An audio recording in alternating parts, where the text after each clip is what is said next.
It's key as we move forward.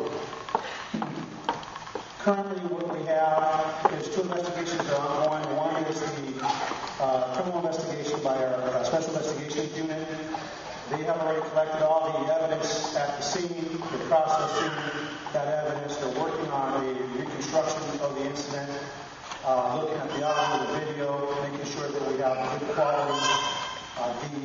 The medical examiner has completed his autopsy. Unfortunately, there'll be several more weeks for the toxicology report that has to come back before he releases that. They are working in conjunction with the district attorney's office, and obviously at some point it'll go to a grand jury.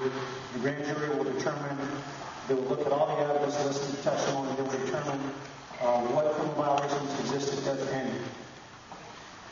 Concurrently with that, we have an administrative investigation with the Internal Affairs Division. Internal Affairs will be looking at all of the administrative issues, the policy issues. Now, there's two types of evidence. For the criminal, we have to have, beyond a reasonable doubt, probable cause. That's the weight of the evidence. And for administrative, there's a preponderance of the evidence, which is 50% plus 1. So those are the two different investigations. When those investigations are complete, the criminal one will be referred to a grand jury. The grand jury will then decide, make their determinations, and that will be spearheaded by the district attorney's office. When I'm done with my internal affairs investigation, which I've directed the department to complete in no more than 90 days for us to be able to complete the entire thing, we will then have what's called a disciplinary review hearing. Well, the officer will come forward after he's been through the CRP process with the citizen review panel, and we will listen to any issues he wants to know about, and then we'll look at the actual violation of the policy offender. I want to just, to Mr. Sanders and the Sanders family, I want to just really discuss a couple of issues that weighed on my heart the last few weeks, and that is the time that your son spent on the scene.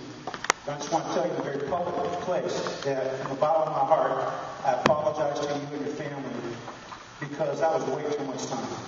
There was way too much time, and I will take personal responsibility for that. I was at that scene, and I should have done a much better job of processing that scene. Unfortunately, this is not something that happens. Fortunately, it happens not as often as other places, so which is not a bad thing. Thank God. We have half the shooting rate of other cities around the country. Ours is 50% lower, which I think is one of the reasons it's very emotional to all of us anytime we take a life and take it very seriously. But we shouldn't have been out there that long. We should not have been laid out, and for that, I apologize to you and your family. I have met with the medical examiner. I want to make something very clear.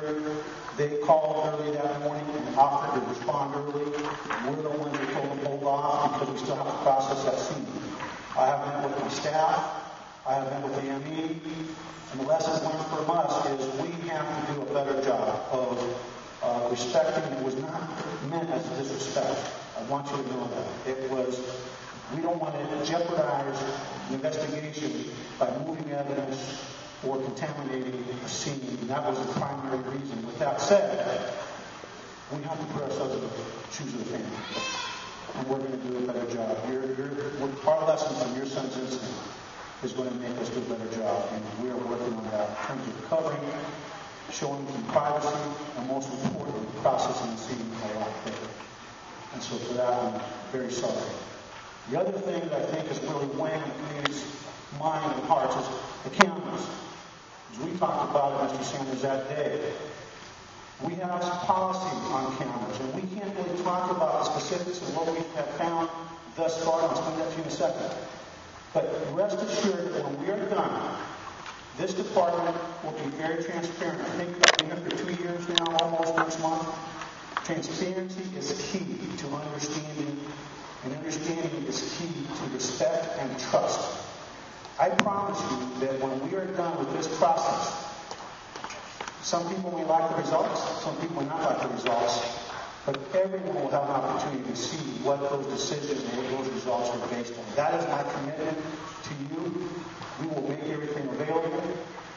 And the only reason we can't do now is because we have 2 ongoing investigations that we don't want to do anything to jeopardize either the internal investigation or the criminal investigation, because when you do that,